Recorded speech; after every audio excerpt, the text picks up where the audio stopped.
So I will start with you, Virginia. Virginia, would you like to introduce yourself a bit further and give us some details of your involvement in advocating for women's sex-based rights? As you know, my name is Virginia. I live in Beechworth in North East Victoria, so a very small town, and have been living in this town for about 22 years. I think my activism goes back many years, and much of my activism was about rights for women when I lived certainly in remote areas of Queensland where really basic rights were always deemed to be something different or extra rather than actually being the rights that everyone needed to enjoy. When I look back on those times, I think what I learned from being an activist in those times was that the work is never done. There's always something else that we need to actually understand and think about. I grew up, I think, a lot politically, emotionally, and became a feminist. And I think that is what sustains me today, to know that I have a feminist analysis of what's going on, and I'm not actually going to be then just really pigeonholed into being old or a lesbian or whatever anyone likes to claim, that I can have an analysis of what happens. But that didn't come easily. That came as a result of a lot of the work that I did. I lived and worked in Mount Isa, which was, you know, sort of like the end of the road type town, vibrant in some ways, but a huge amount of violence and certainly very negative opinion of women, probably 7 men per 1 woman. So, you know, there were all of those kind of elements that didn't necessarily make it that easy to be a woman in that environment. I think that at that time, what it did was it allowed us to talk about feminism, to learn about it, and to then actually try to put that into our daily lives and the ways in which we were activists.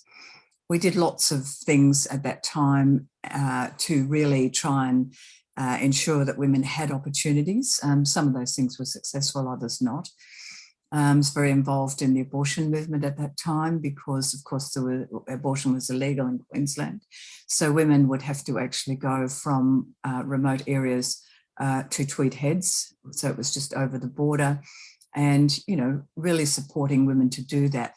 At the same time, there were often opportunities that would just present themselves. I'm a networker, so I talk to everybody. And so you would find someone and think about what they were doing and think, I can perhaps ask for them to do something. And, you know, what I found at that time was there was an enormous amount of optimism that change was possible. I don't see that so much today. So in '76, when the Four Corners program on homosexuality was run and beamed across Australia, there are lots of things. I went to that and I made the YouTube video, and was probably a really big turning point for the town, because all of a sudden people had to talk about sexuality, which they hadn't really had to do before. We had some very funny interludes, but what it did was we'd always had a LGBTI group, and it was kind of had fits and starts. We would run things, and sometimes a lot of people would come, sometimes they didn't. But what that program did was it kind of legitimised that you could talk about sexuality, or you could talk about sex, and you could talk about all of the elements that went with that. We hadn't had that opportunity prior to that time. And I think that was a really big kind of push. We managed to get a whole range of other aspects of living life in a mining town, which was very kind of masculinist, and really to start to try and have things be different in the ways in which we dealt with each other. We ended up being able to get a women's refuge operational, you know, a whole things that were happening in other places and had happened many years before were really kind of groundbreaking and new at that time. And then I moved from Mount Isa to Townsville to do my undergrad degree at James Cook, and it was, you know, a large campus with a small number of students. And I was really fortunate to be able to continue my feminist activism with being there. And so I guess I've, in some sense, when I look back in those early days, I had opportunities presented themselves because the women that I was around were always looking for something else, what else can we do? And I think that sense of optimism and hope was really high. So that's been an important part of my life, and I'll talk more about the other sorts of questions. But I think, though, that time really sustained me and actually gave me ideas and things that I still think about and do today, to be able to actually put forward what women's sex-based rights mean, because when you talk about that, sometimes people kind of glaze over or go, oh my God, what's she talking about? Or they just have that blank, I have no idea what you're actually talking about. And I think you have to have that kind of ability to be able to pedal fast, because sometimes when you're trying to talk to someone that you think does actually understand, they're looking at you in total kind of stunned, I have no idea where you're coming from. So I think I've had to do that. This is where I'm coming from speech a gazillion times. I probably will continue to do that. I've actually got it down quite well now, I think. And I'm not surprised when that happens. But yes, I think that those early sort of parts of my life in learning about feminism and becoming a feminist and living my feminism, that has actually sort of stood me in good stead over many, many years. What made you first realise transgenderism is a threat to women's rights? I had worked a lot across many different organisations with people who are now called trans. Before that was really a title that people took on. What I saw happen gradually over time, and then all of a sudden seemed to really kind of have this avalanche, was a change in language. And the language that was really being put up was so negative, but it was also really personalised. And so because I wouldn't, bow to a lot of that, I was not seen as a real woman. And so I was told many times over, but you're not a real woman. Well, as you can imagine, that's not something that I will ever accept. And I think that was one of the things that really was a kind of a gigantic wake-up call, that this was actually war. This wasn't actually about gender at all. What it was about was this absolute, I am going to be on top of you and I'm going to raise you if I possibly can. So, I mean, I never make comments about people, the way they look or whatever. I might say to a friend, oh, you look great today or whatever, but I'm not going to go into, well, you don't look like a real woman, or you look like this or that. And so I started getting quite a lot of that from people who I considered were a caricature of women. There's someone who's got more paint on their face and had all sorts of things, added, subtracted, whatever. And whilst I would never to that person's face say, I think you look like a caricature of a woman, they felt that they had every right to say whatever they wanted to say to me. So I think what happened with that is that I started to really think a lot about how I was going to be able to respond to those things, because I can't let that go past. If I don't make some comment to that, then I'm actually saying it's okay for you to speak to me in that way. Many of the organisations that I was involved in, particularly in the union, and certainly to some extent in the ALP, I had people who were just making the most outrageously stupid comments. So of course I'd say, well, no, that's not quite how the world is. This is how I see it. But of course what happens is it becomes very personalised. And so the current kind of, it went from being, you don't understand, you have no sort of, you don't know anything, which I've had thrown at me for many years, to being, I'm afraid of you because you don't know how to address me and you're going to misgender me. Well, yes, right. So a lot of the sort of way in which language is used, it's hard to actually make a sensible comment back to them, because what's being said to you is just so outrageously stupid. It's very hard to say, well, there's a different point of view. And I found that I was actually trying to justify who it was. So now I don't justify at all. And I will respond to certain things, and other things I will just ignore because there's no way of doing that. What's happened in the union world, I was the national convener for many years of the queer unions in tertiary education. We ran 3 conferences. We did a whole range of things within the union. And then, of course, once I spoke at the Women's Guild event at Melbourne Uni, that kind of gave the platform for the transgender and their allies, many of whom are women and men that I know really well. They took up a petition. It was on Facebook. They did, and it was on Twitter and all sorts of things. When that didn't kind of achieve what they wanted to achieve, they started that personal thing. I was getting sometimes 50 to 60 emails a day. And as soon as I turned on my computer in the morning, there'd just be this absolute avalanche of vile stuff coming at me. Now, at work, that would have been bad news, but I would have been able to cope with it. But remembering I was working at home, and so all of this violence was coming into my home. One night when things had, I had had probably 7 or 8 days of really concerted stuff happening, my partner just said, I'm going to throw your computer through the window because we don't act violently towards each other. And yet you are here for hours every day for this actual violence coming into our household, and I'm not going to accept that. So we then had to work out how we were going to deal with that. One of the things that happened out of all of that, particularly from a union perspective, and I'll talk about it in a bit more detail in further questions, was that I found that people were happy to be an ally if they could just say that to me privately, but they couldn't be an ally if they were actually going to be noticed or if anyone was going to know.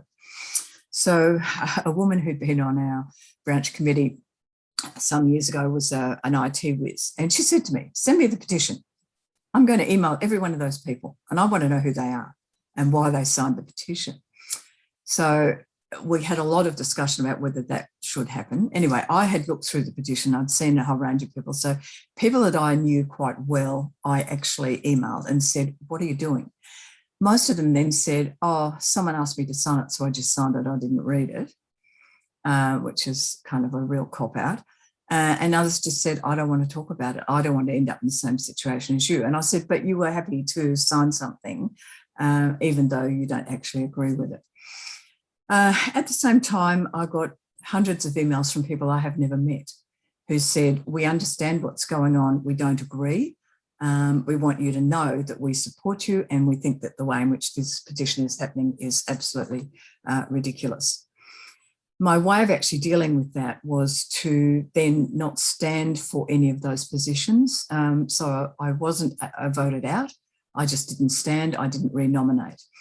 What's happened, of course, is that court has ground to a halt because no one wants to be involved. The trans people who are involved are just eating each other and, have no real respect for what's possible. The union operates, and this weekend coming will be their National Council, where the work of the union for the following year is actually decided upon by members. And so they put in a motion, which we all put up motions for a National Council, which was the most despicable motion I think I've seen in a long time, using words like turf, cis, really. Anyway, I was on the National Executive of the union and I just said, if you put that up, if you do not amend that, this is to the senior leaders, you will actually lose most of the female membership because people will not accept this. So they said, well, what should we do? I said, you have to talk to them. It has to come down because you put that up, then it will be open warfare. If you think it's warfare now, it'll be so much more than that. So I suppose that's actually made me, really galvanised me in lots of ways because we have, I live in a small town, we have some transgender people here and I talk to them, etc. Most of them are not in that really kind of crazy group, and they don't quite understand what a lot of that's about. But it's that real feminising, and they're the feminine people, and I'm not. And I just get really kind of infuriated with that. But I guess the other thing that actually has really, I think, put me on notice is the gender clinic. In Wodonga, we have a gender clinic. And, you know, the woman who's heading that up, the trans person, they're taking these really young kids, not a lot of information for parents. These children have to, you know, be able to accept. And so lots of young women who would have been butch lesbians are actually now becoming trans. Helen and I were actually on a panel and we're really castigated by the people from the gender clinic, which we gave probably as good as what we've got. But it was a really unpleasant and difficult situation.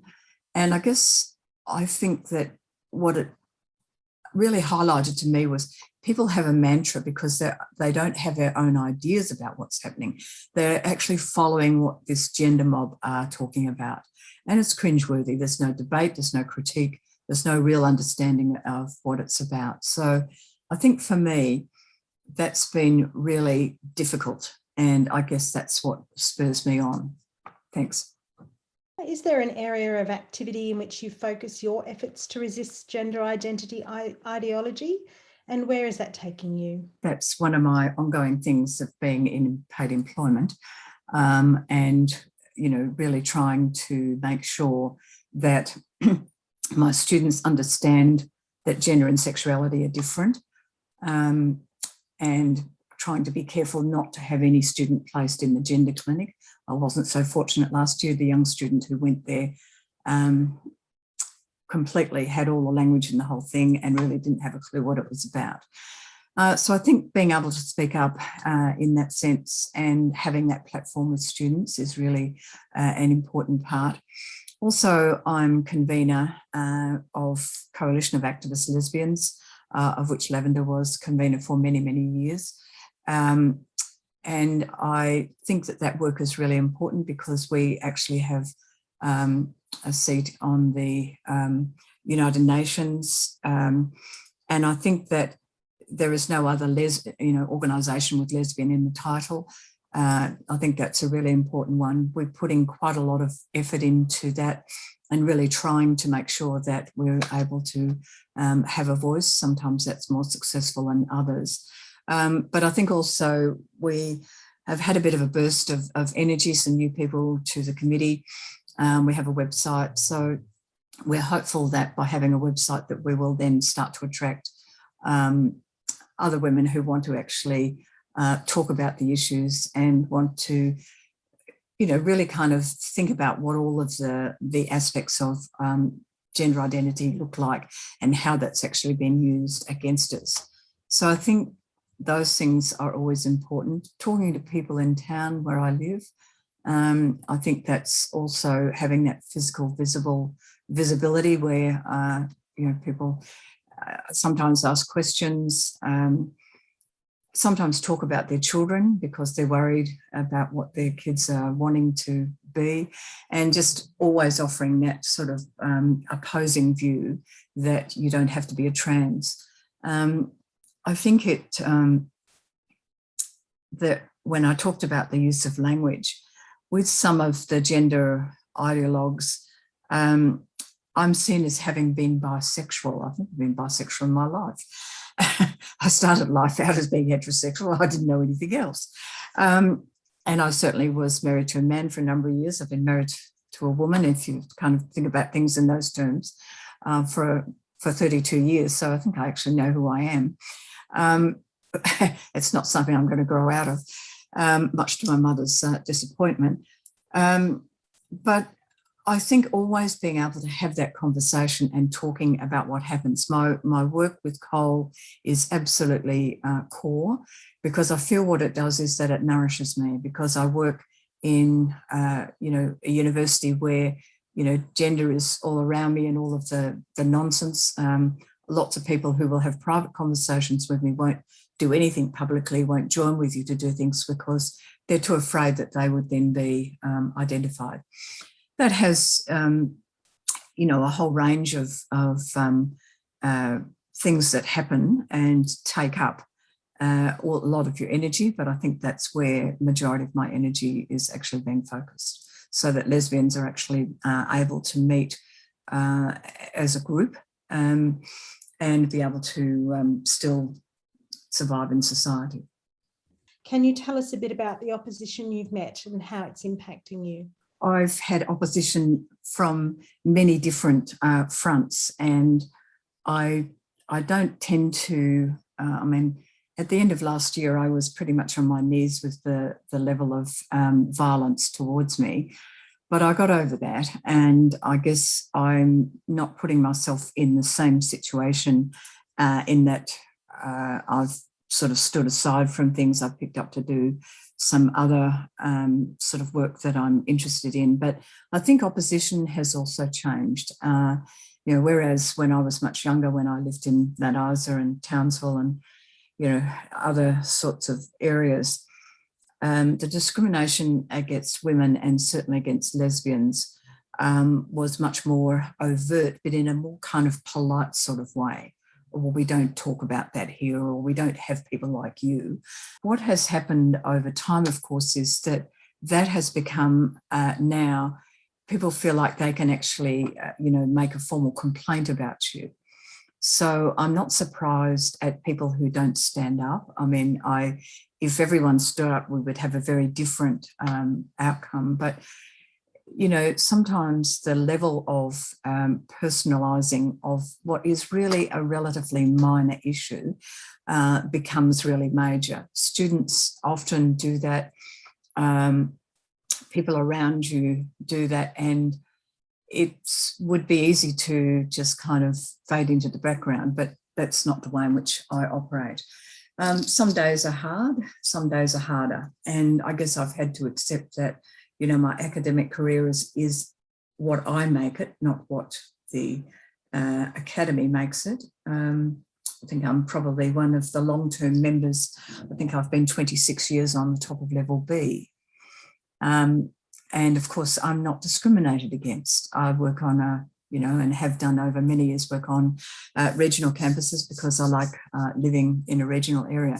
But that has its own set of, things against you. So I think if you speak out and you actually do things, there's always going to be a cost to that. And I'm just of the view, I'm going to do the things that I feel like I can make some impact with. I'm not necessarily going to, the people that I work with, say in coal, etc., we have different ideas, but we're able to work well together. I have other kind of pockets of people, particularly political, that I work with, and I just have to keep doing that work because I think I feel strongly about it.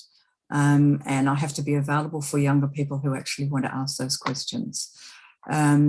And I think if I continue to do that, then eventually, you sow lots of seeds, you never see that seed necessarily produce, but you know that at some stage that actually has an impact on that person's life. So from my perspective, I'll continue to do that because I think that's who I am, and that's the only way that I'm going to be able to make that kind of lasting change. And I suppose, I'm always up for a new challenge. So I get involved in different things, and that by doing that, it actually, people often say to me, oh, I've never met a lesbian. Well, there you go. That's a really big, interesting event. So when you start talking about trans and things like that, I've had lots of conversations with local people who, after a couple of drinks, will come and say, look, I want to talk to you about this. So then, an hour later, you've had this long conversation. Many of them are trying to figure it out. They want to know, but they don't know how to. They're not going to go and buy a book and read it. They're not necessarily going to listen to things on YouTube or anywhere else. But if we can have a conversation, then that's the most important thing for me. And I guess that's what I will always continue to do. What are the next steps for you? Something that has become very apparent, which I find highly amusing, irritating, but highly amusing. I'm 5'2", I'm over 70, and all of a sudden there's all these trans people and other allies who are afraid of me. And so I've never experienced anyone being afraid of me. So that's kind of a new experience.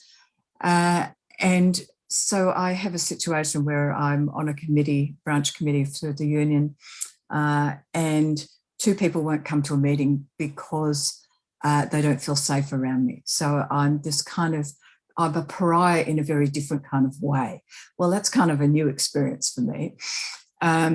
So I think probably for me, next steps is to maintain a sense of humour. I think if you don't have a sense of humour, you're pretty nutty in all this nonsense. Just to keep on doing what I'm doing, to continue the activism work with groups that I know want to be activists and are not going to accept the rhetoric, because I think the rhetoric is just so misguided.